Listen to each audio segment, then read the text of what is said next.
ചാത്തന്നൂർ നിയമസഭാ മണ്ഡലത്തിൽ ഇത്തവണയും തീപാറും പോരാട്ടമാണ് നടക്കുന്നത്. മുൻകാലങ്ങളിൽ പലതവണ ഇടതുപക്ഷത്തിന് അനുകൂലമായി വിധി പറഞ്ഞ മണ്ഡലം നിലനിർത്താനുള്ള ഉറച്ച ശ്രമത്തിലാണ് LDF.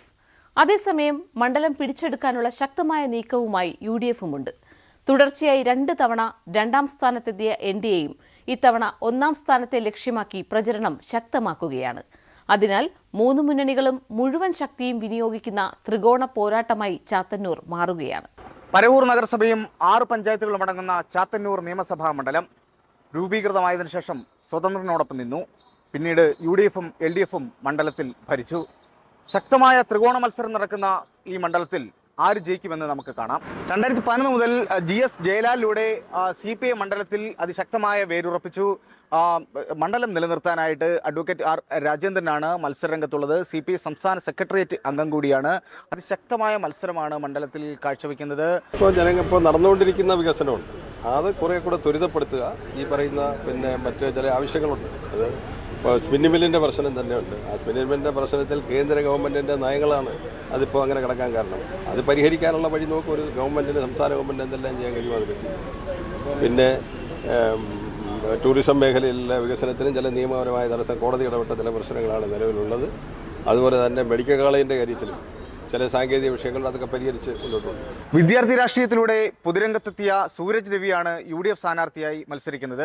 KPCC ജനറൽ സെക്രട്ടറി കൂടിയാണ്. മണ്ഡലത്തിലെ സമഗ്ര വികസനം ലക്ഷ്യമാക്കിയാണ് വോട്ടഭ്യർത്ഥന. തീർച്ചയായിട്ടും ജനങ്ങളുടെ ഭാഗത്തു നിന്ന് ലഭിക്കുന്ന ഒരു വലിയ റെസ്പോൺസ് ഉണ്ട്, വലിയ പ്രതികരണം. അത് ഈ കഴിഞ്ഞ 10 ദിവസങ്ങൾ കൊണ്ട് നിയോജക മണ്ഡലത്തിൻ്റെ പല ഭാഗത്ത് നിന്നപ്പോൾ പല വിഭാഗത്തിൽപ്പെട്ട ആളുകളെ, സ്ത്രീകളാണെങ്കിലും അതുപോലെ തന്നെ പുരുഷന്മാരാണെങ്കിലും ചെറുപ്പക്കാരാണെങ്കിലും സമൂഹത്തിൻ്റെ വിവിധ തുറകളിലുള്ള ആളുകളുമായിട്ട് നടത്തിയ ആ ഒരു സംവാദത്തിൽ എനിക്ക് തികഞ്ഞ ആത്മവിശ്വാസമുണ്ട്. ഐക്യജനാധിപത്യ മുന്നണിക്ക് ഈ നിയോജകമണ്ഡലം തിരിച്ചുപിടിക്കാൻ ഈ തെരഞ്ഞെടുപ്പിൽ സാധിക്കും. ഇരുമുന്നണികളെയും വിറപ്പിച്ചുകൊണ്ടാണ് BJP മണ്ഡലത്തിൽ വേരുറപ്പിക്കുന്നത്. 2 തവണ കോൺഗ്രസിനെ പിന്തള്ളിയാണ് BJP 2ാം സ്ഥാനത്തെത്തിയത്. ഈ പ്രാവശ്യവും BB ഗോപകുമാർ തന്നെയാണ് BJP സ്ഥാനാർത്ഥിയായി ജനവിധി തേടുന്നത്. 1ാം സ്ഥാനത്തെത്തുമെന്നുള്ള വലിയ വിശ്വാസത്തിലാണ്. ഒരു നിയമസഭാ മണ്ഡലം നിരവധി വിഷയങ്ങളുണ്ട്. അത് വ്യാവസായികമുണ്ട്, തൊഴിൽ മേഖലയുണ്ട്, വിദ്യാഭ്യാസ മേഖലയുണ്ട്, കാർഷിക മേഖലയുണ്ട്.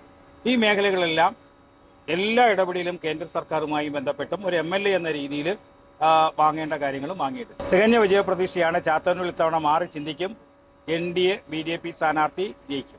ചാത്തന്നൂർ നിയമസഭാ മണ്ഡലത്തിൽ കൂടുതൽ തവണ ഇടതുപക്ഷമാണ് വിജയിച്ചുള്ളതെങ്കിലും NDAയുടെ വോട്ടിംഗ് ശതമാനം വലിയ രീതിയിൽ വർദ്ധിച്ചിട്ടുണ്ട്.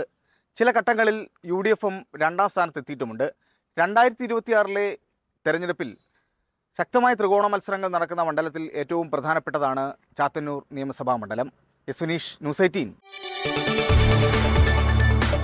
കൂടുതൽ വാർത്തകൾക്ക് News 18 Keralam YouTube channel subscribe ചെയ്യുക.